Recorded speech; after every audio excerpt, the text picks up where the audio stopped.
Good afternoon. My name is Jennifer Schultz, Senior Vice President of Marketing and Communications at OU Medicine, and we're here with another episode of Oklahoma Health News, powered by OU Medicine.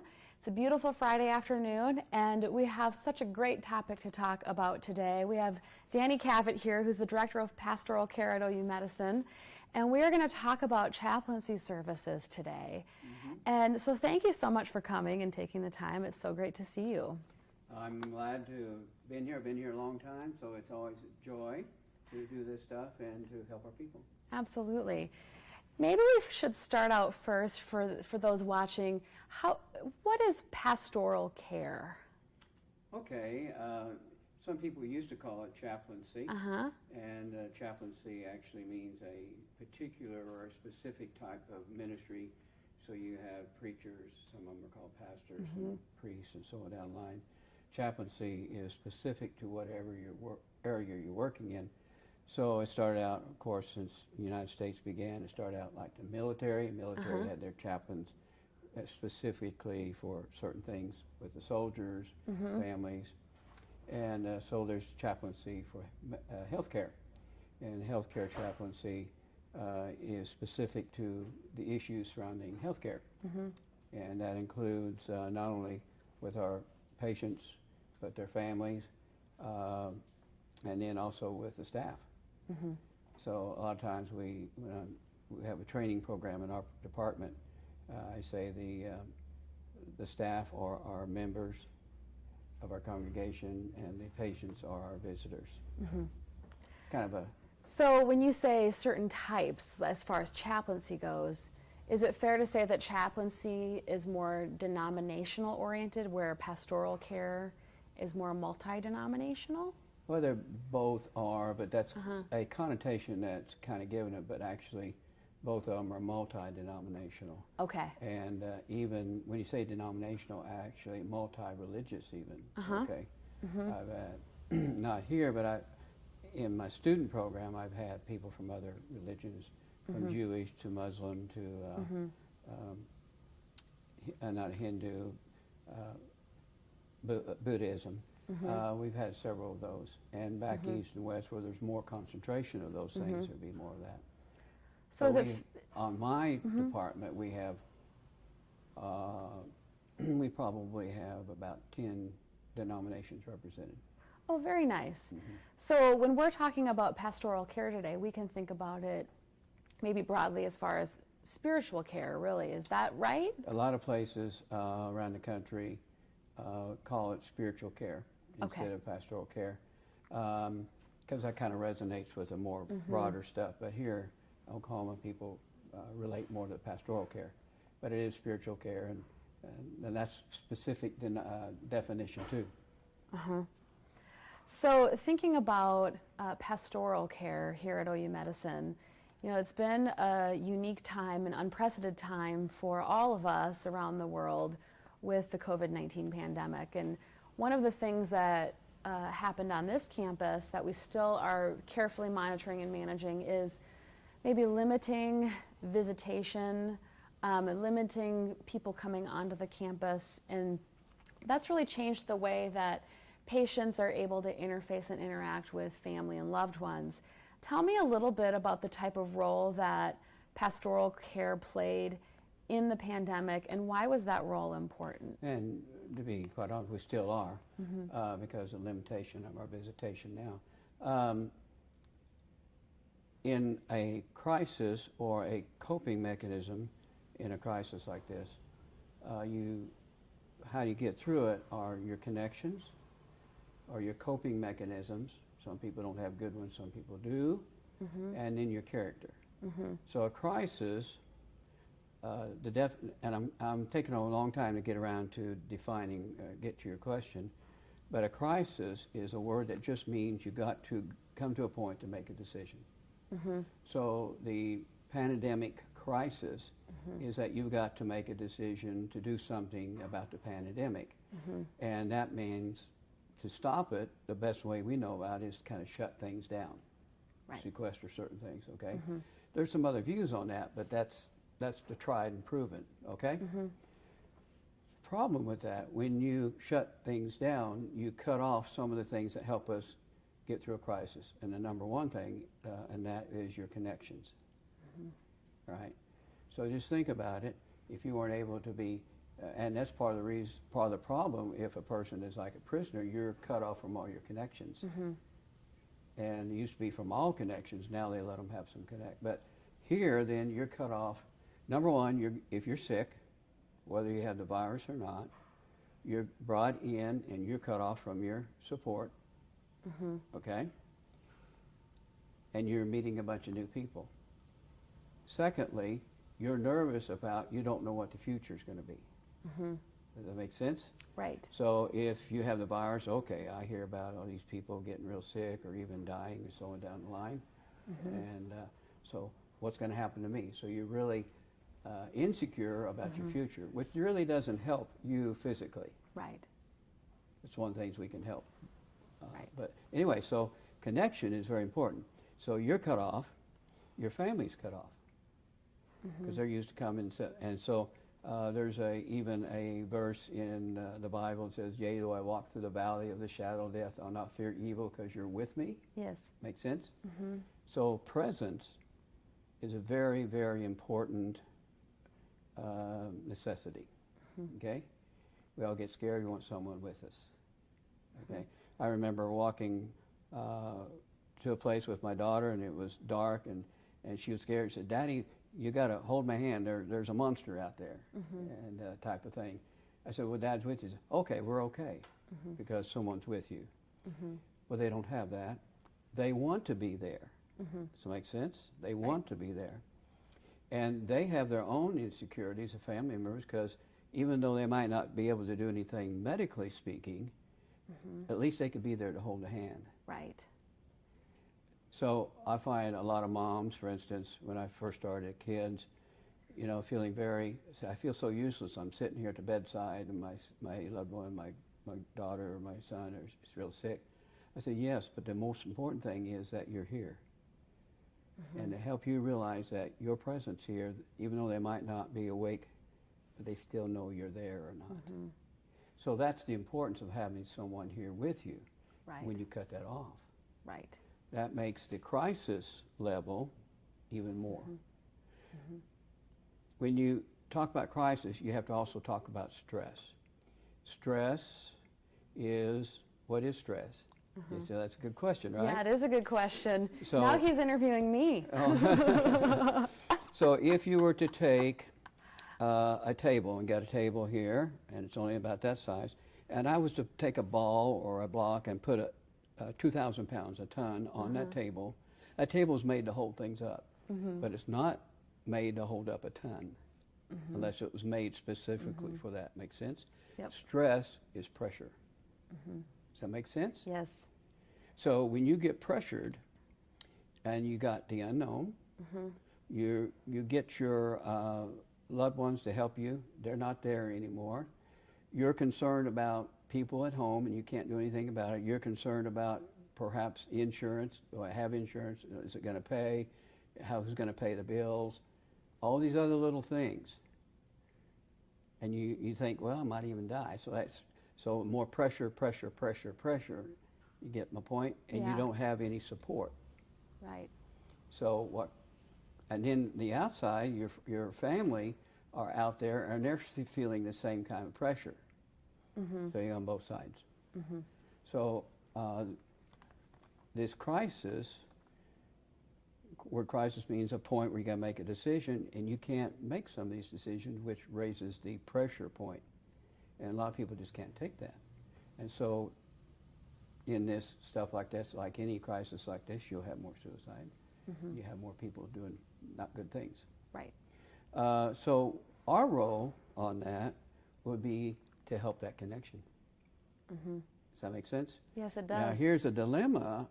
You would think that when in the midst of the crisis, not so much now, but in the midst of the crisis, when our admissions went down, right? Right.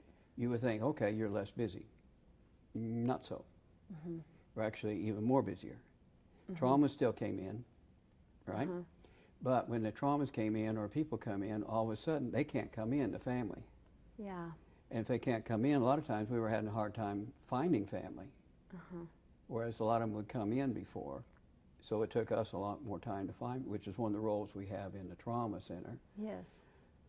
And then the other, once we do find family, they can't come in.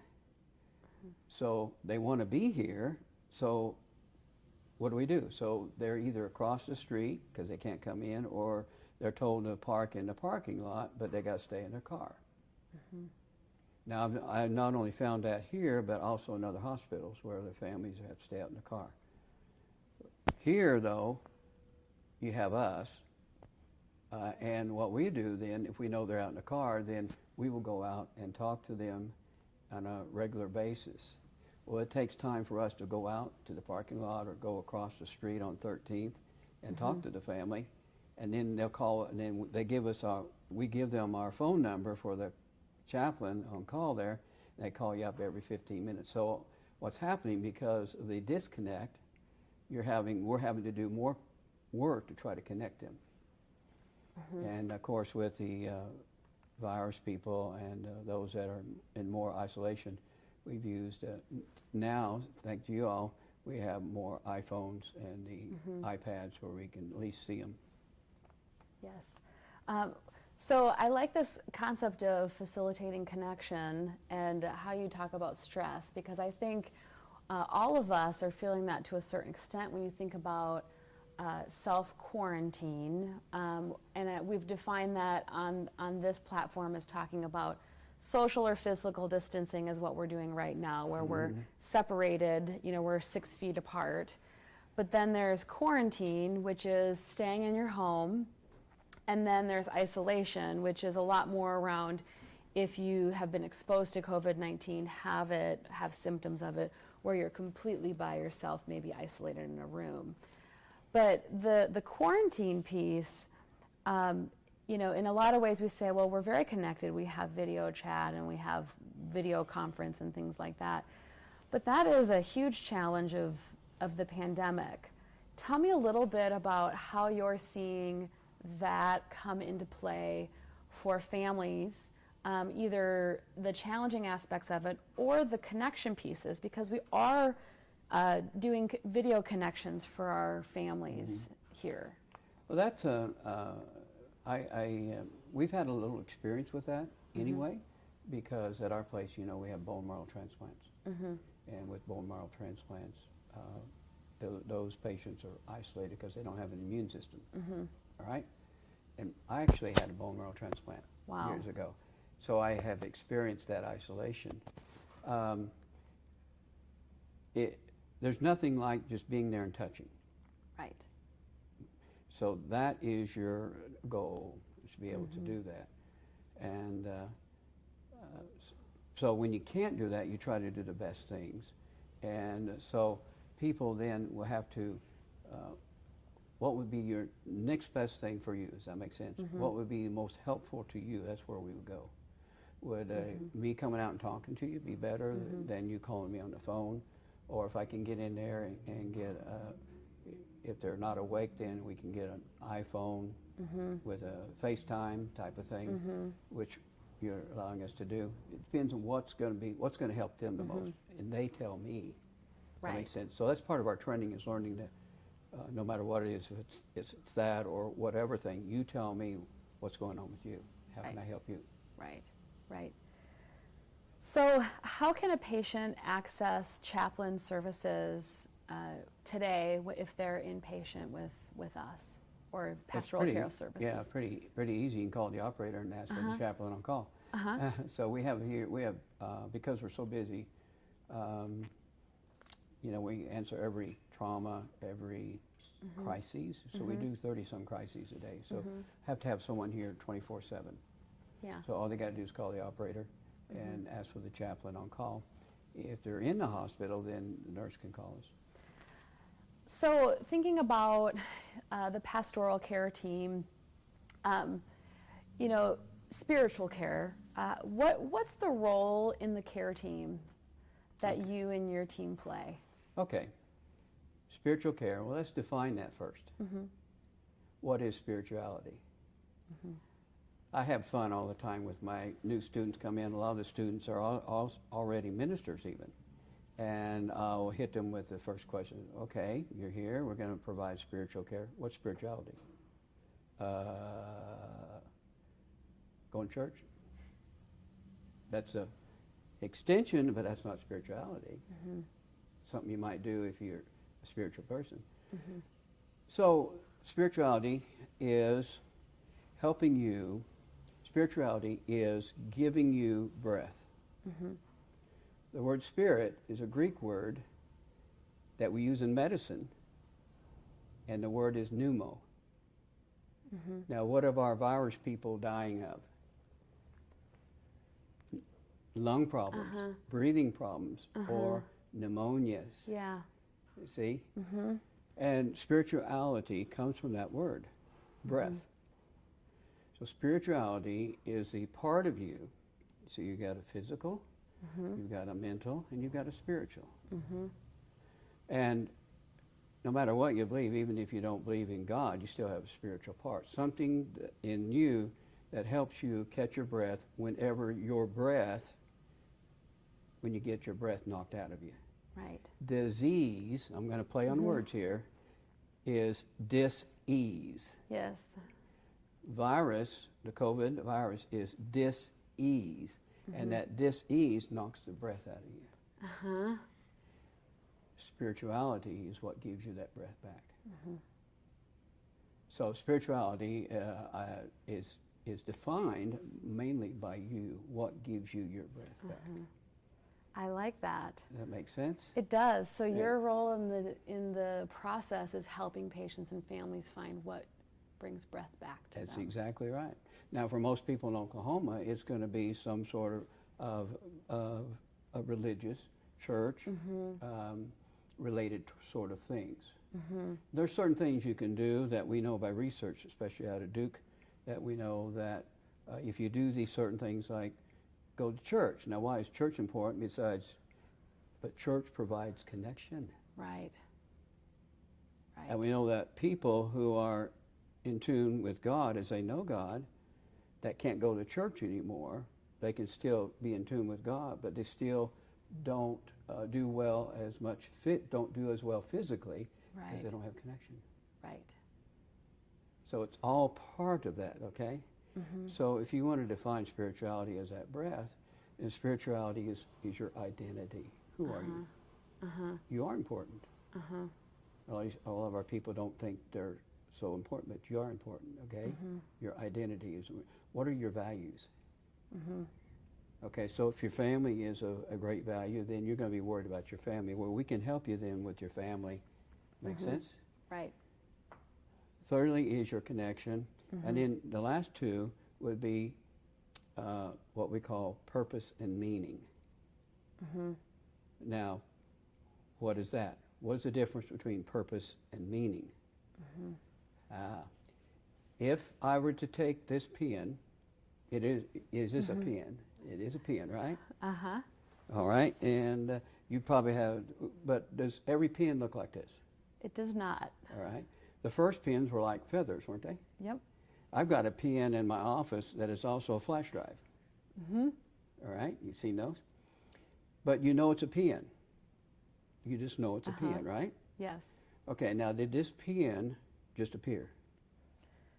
It did not. All right, so someone made it. Someone Yes. created it. Yes. Does that make sense? Uh-huh. All right? And so that's where some of your spirituality comes from. It depends where you're coming from, but I believe personally now that someone created. So I believe personally, and most people in Oklahoma would believe that God created me. All right? But he created me for a purpose. This pen was made for a purpose. Make sense? Yes. And the purpose is what? To write. To write. Can I use this pen for other things other than writing? You sure can. And even as a stab, we see that in trauma, and those aren't good things. Yes. All right? But this pen was made for writing. So what's the meaning of this pen? What you define it as. Well, you find out, but the meaning is when I start using it for why it was created. Ah.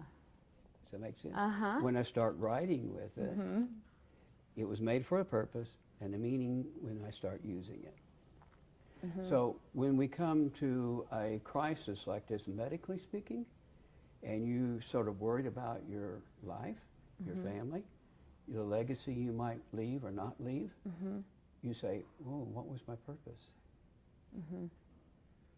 One of the questions I always ask bone marrow people when they're in the unit and they're getting ready to leave, and they have great success there, I say, well, what meaning did you get out of this experience? Oh, I learned that I'm tougher than I thought I could be. I learned that maybe God has something for me, type of thing. I hear those things all the time, but I ask that question on purpose. Because if you go through this and don't try to get some meaning out of it, you're kind of losing the opportunity you're given. Right. And you can take that meaning, and what I do with my kids and my foundation is that you can take that meaning and say, all right, now I'm going to use this and I'm going to thrive with it. Right. We can be a victim, poor me all my life, go home and just be a victim because I suffered, or it can just be a survivor. But I believe God didn't make us just to be a victim or survivor. He wants us to thrive. And to thrive, what we try to do is help people then take what you're experiencing here and go out there and help other people. Well, Danny Cavett, you have interviewed me, and I so appreciate it. This is exactly what people need to hear, which is, you know, that there's hope. We are here for a reason. And without hope, there's ways we can catch our breath during this pandemic, and that not only is that available to us just in our quiet moments in our house, watching Facebook Live in an office. It's also when you might have a loved one that's in the hospital and there's uncertainty. So thank you so much for everything that you do for our patients, for our employees, for our physicians. I don't have any other questions. Right. Do you have a question for me, sir? No, just a statement. OU Medicine has been, I just love working here. Been here a few years, and I like being able that this place is centered around trying to help people who don't have a lot of resources. Yes. Well, I know we all love having you here, so thanks for coming today. Thanks for watching. We're going to be back here next week. We have a couple of exciting topics coming up, so stay tuned and have a great afternoon.